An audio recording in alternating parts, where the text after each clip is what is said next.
ख्याल से एक कंट्रोवर्सी होनी ही नहीं चाहिए, क्योंकि जो के वंशज जब विश्वराज सिंह जी से यह पूछा गया कि राणा पुंजा के बारे में विवाद खड़ा हो रहे हैं तो राणा पुंजा भील थे या राजपूत, तो इसके बारे में आपकी राय क्या राय है? तो उन्होंने कहा कि राणा पुंजा जब हल्दी घाटी का युद्ध हुआ था तो भीलों का बहुत ही बड़ा योगदान रहा, यानी कि भील सेना ने हल्दी घाटी में सबसे ज्यादा साथ दिया है, ये सभी लोग जानते हैं इसके बारे में।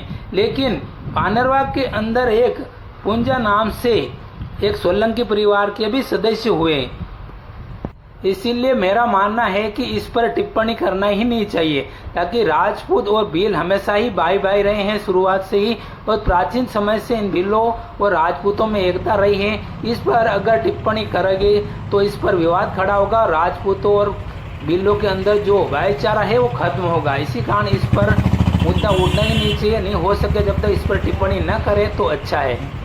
कहना है महाराणा प्रताप के वंशज विश्वराज सिंह जी मेवाड़ का। लेकिन वर्तमान राजघराने निवासी पानरवा के निवासी राजघराने के सोलंकी परिवारों के सदस्यों ने कहा कि राणा पुंजा हमारे वंशज हैं और हमारी वंशावली आप देख सकते हो, हमारे राणा पुंजा हम सदस्य हैं। राणा पुंजा भील नहीं बल्कि एक सोलंकी राजपूत हैं, यह कहना है पानरवा राजघराने के सदस्य का। उन्होंने अपनी वंशावली साथ रखी सामने। रावत अक्षराज, रावत राज सिंह, रावत महिपाल सिंह, राजा हरपाल सिंह, राणा दूता और राणा पुंजा।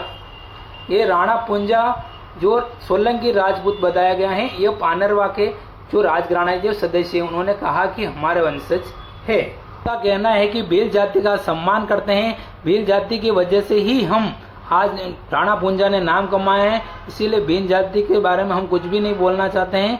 और भील जाति की वजह से ही हमसे जब पूछा गया था उस चिन्ह के बारे में, तो उन्होंने कहा कि मेवाड़ का राज चिन्ह है, एक तरफ भील खड़ा है और दूसरी तरफ राजपूत खड़ा है, बीच में सूर्यवंशी राजपूत है, इसलिए सूर्य का निशान दिया गया है। स्पष्ट तौर पर आज दिन तक किसी ने भी राणा पुंजा के बारे में न ही भील बताए हैं न ही सोलंकी राजपूत बताए हैं। लेकिन कई इतिहासकारों ने इन पर टिप्पणी की है और कहीं जगह पर लिखा हुआ है कि राणा पुंजा एक भील वंशज से है, और कई जगह पर ऐसा लिखा हुआ है कि भीलू राणा पुंजा लिखा हुआ है।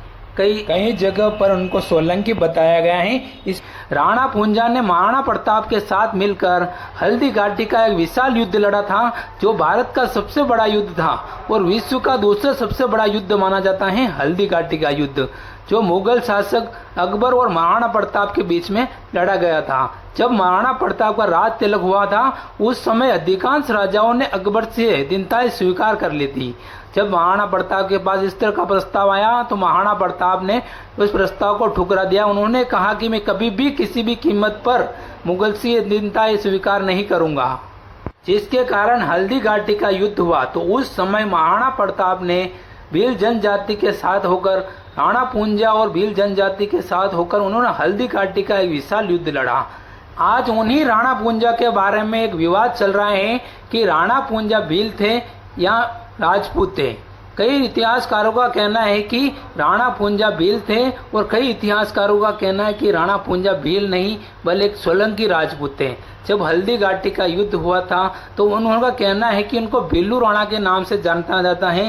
तो कई इतिहासकार कहते हैं कि भीलू राणा की उनकी सेना के अंदर भीलों की संख्या होने के कारण, उनकी सेना भील जनजाति की होने के कारण उनको भीलू राणा के नाम से जाना जाता था, इसीलिए बल्कि वह राजपूत थे समाज से। कई इतिहासकार इसका खंडन करते हैं कि वह एक भील जनजाति के ही थे। हल्दी घाटी म्यूजियम से लेकर किसी भी स्टैंड पर, आप बस स्टैंड या कहीं पर भी जहाँ पर प्रतिभा लगी, आज दिन तक राणा पुंजा की वह भील वेशभूषा में ही दर्शाई गई। कई लोगों का मानना है कि भील वेशभूषा में राणा पुंजा की प्रतिभा इसीलिए दर्शाई गई है ताकि आदिवासी वोट बैंक बने और आदिवासियों का वोट उनको मिले जिन्होंने ये प्रतिभा बनवाई। मेरे ख्याल से एक कंट्रोवर्सी होनी ही नहीं चाहिए, क्योंकि जो के वंश पर आपकी क्या राय है कमेंट सेक्शन में जरूर